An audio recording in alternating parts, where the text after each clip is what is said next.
सभी साथियों को नमस्कार। यहाँ पर हम आज डिस्कस करेंगे वॉलंटियर रिटायरमेंट के ऊपर।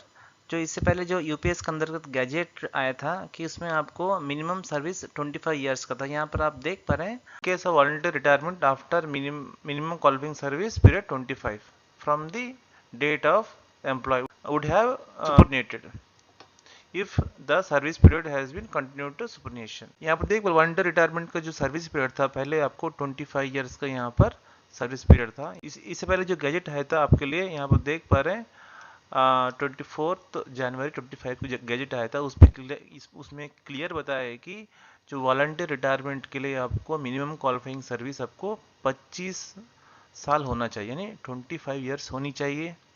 और उसके बाद यहाँ पर आप देख पा रहे हैं इसका जो बेनिफिट है, in case of voluntary retirement after ये minimum 25 years qualifying service, assured payout will be commenced from the date of which the employee would have superannuated if he had continued in the service। इसका मतलब यह है कि 25 साल service करने के बाद आप वॉलंटियर रिटायरमेंट ले सकते हैं, बट आपका जो पे आउट का बेनिफिट मिलेगा वो 25 साल के बाद ही मिलेगा। पे आउट यानी पेंशन स्टार्ट होगा जब आप 25 इयर्स में आप वॉलंटियर रिटायरमेंट लेंगे, तब आपको कोई बेनिफिट नहीं मिलेगा। 60 इयर्स होने के बाद ही इसका बेनिफिट आपको मिलेगा। इस ओए में, इस गैजेट में आपको यहाँ पर बताया गया है, इसी को अपडेट कर दिया गया है। यहाँ पर आपको 2 सितंबर 25 में जो नया गैजेट हुआ है, आइए देखते हैं इसमें क्या बोले हैं। Personal and public business and pensioners के लिए 2 सितंबर 25 को एक नया ओएम आया है, यहाँ पर 2 सितंबर को। तो इसमें बताया गया है कि यहाँ पर आप देख पा रहे हैं इसमें जो कंडीशंस बताए गए हैं, इसमें आप देख पा रहे हैं कंडीशन बताए हैं कि जो वॉलंटियर रिटायरमेंट के ऊपर ये काफ़ी बड़ा ओएम है, लगभग हिंदी इंग्लिश मिलाकर 42 पेज का है। इसे हम सर्च कर लेते हैं, वॉलंटियर कर लेंगे। यहाँ देख पा रहे हैं चैप्टर 3 में, यहाँ पर देख पर चैप्टर 3 में determination of benefits in case of सुपरनेशन, volunteer retirement from service, resignation and death. In cases में आपको कैसा बेनिफिट मिल सकता है यहाँ पर देख पाएंगे। रिटायरमेंट ऑन सुपरनेशन इसे छोड़ देते हैं। यहाँ पर अगर 13 नंबर में देखें तो आप retirement on completion of 20 years regular service, यहाँ पर लास्ट जो ओएम आया था उसे अपडेट कर दिया। यहाँ पर आप देख पा रहे हैं, यहाँ पर जो बताए गए थे कि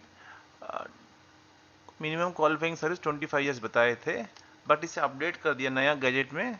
यहाँ पर देख पा रहे हैं record retirement on completion of 20 years service at any time after a subscriber has completed 20 years regular service he may be given notice of not less than 3 months। यानी जो रिटायरमेंट वॉलंटियर रिटायरमेंट लेना चाहते हैं वो 3 महीने से पहले, अपने 20 इयर्स कंप्लीट होने के बाद और 3 महीने पहले वो अपनी कॉम्पिटेंट अथॉरिटी को वो लेटर दे सकते हैं कि वो वॉलंटियर रिटायरमेंट लेना चाहते हैं। लेकिन इसमें यहाँ पर कहीं पर भी नहीं बताया गया कि आपका जो बेनिफिट्स है, जो पे आउट का बेनिफिट्स है, कब से दिया जाएगा। यानी जो पहले ओएम आया था उसी कंटिन्यूशन में ये आया है।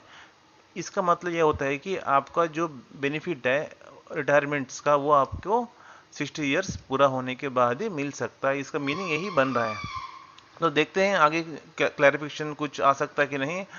बट आपको जो लास्ट डेट है 30 सितंबर, जो यूपीएस ऑप्ट करने का जो लास्ट डेट है 30 सितंबर, अभी तक कोई डेट एक्सटेंशन नहीं हुआ है।